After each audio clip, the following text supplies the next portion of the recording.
तुझे मार्गदर्शक कार्यसम्राट आमदार दिलीपण्णा मोहिते पाटील यांची पुतणी आणि म्हणजे संजय शेठ मोहिते पाटील यांची सुकन्या चिरंजीव सौभाग्यकांक्षिणी श्रुतिका आणि विजयराव शिंदे पाटील यांचे चिरंजीव प्रसाद यांचा शुभविवाह संपन्न झाला आहे। खरं तर पूर्वनियोजित कार्यक्रमांमुळे यायला थोडा विलंब झाला, पण आजकाल आल्या आल्या गेटवर कोणीतरी विचारलं, अण्णा घड्याळ सुटलं तर आता वेळ काय जुळाना झाली। त्याला म्हटलं घड्याळ सुटलं त्यामुळे वेळ जुळाना झाली, पण वधूवरांच्या आयुष्यात सुखाची समाधानाची तुतारी वाजावी एवढी सदिच्छा आणि प्रार्थना आणि जगदंबेच्या चरणी नक्की करेल।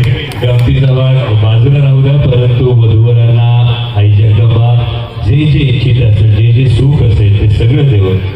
खरं तर आपल्या महाराष्ट्रातल्या सगळ्या माता भगिनींना लेकींना मातृत्व कर्तृत्व आणि नेतृत्वाचा वसा आणि वारसा लाभलेला असतो। मातृत्व असतं ते राष्ट्रमाता जिजाऊ माँसाहेबांसारखं, कर्तृत्व असतं ते क्रांतीज्योती सावित्रीबाई फुलेंसारखं आणि नेतृत्व असतं ते पुण्यश्लोक अहिल्याबाई होळकरांसारखं। आणि असा मातृत्व कर्तृत्व आणि नेतृत्वाचा वसा आणि वारसा असलेली आमची मोहिते पाटील कुटुंबातली सुकन्या चिरंजीव सौभाग्यकांक्षिणी श्रुतिका ही शिंदे पाटील कुटुंबात आज खरं तर त्या कुटुंबाचा भाग बनते आणि जशी दुधात साखर मिसळावी तशी ही मोहिते पाटील कुटुंबाची सुकन्या शिंदे पाटील कुटुंबात मिसळून जाऊन त्या कुटुंबाच्या नावलौकिकाची गोडी वाढवावी अशा जगदंबेच्या चरणी प्रार्थना करतो। वधूवरांना सुखी वैवाहिक जीवनाच्या मनपूर्वक शुभेच्छा देतो आणि थांबतो।